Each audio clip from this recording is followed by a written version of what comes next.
Alright guys, welcome back to Tip-O-Tex here. We're going to be looking at different popping corks and what I like to look for in popping corks.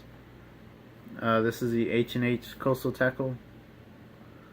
It's got brass beads in the bottom, black coated wire, plastic beads on the top. Pretty simple rig. What I like to look for in popping corks is the body shape or what the body material is. I like having a thick flexible wire or flexi cable wire bodies. That way you don't have to worry about kinking or bending. Say I can bend it and it's not going to get stuck. It's going to be straight, and it's always going to be straight. Some other popping corks that use wire, they're either pretty thin or pretty flimsy, so they tend to kink, and they'll be kinked, and the popping cork isn't going to be, it's going to be working weird, and it's also going to be flying weird when you cast it. This one's a pretty light setup. Doesn't have weights. Like I said, it only has brass beads. It's not pre-rigged. It just has a swivel at the bottom, and I like to tie on my own leaders. I like to use a 20 to 25 pound fluorocarbon. I like to tie about 18 to 20 inches depending. It all depends where you fish, what you want to tie on. I like to have a longer leader, that way I can always just trim it depending on the situation. Another popping cork here is called the Evolution. Same thing, same kind of cork shape, a flat open mouth. It's going to move a lot of water, cause a lot of disturbance.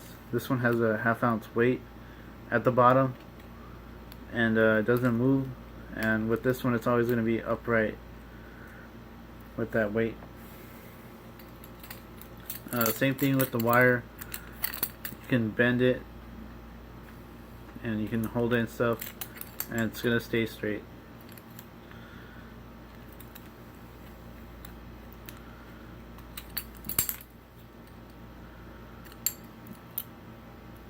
Okay, this one's got even though it's only got 2 beads and these little ball bearings, it's got a higher pitch now, other than the H&H one.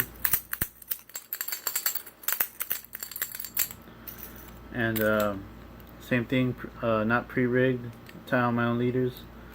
When using popping corks, if I'm using artificial lures, I like to use a snap.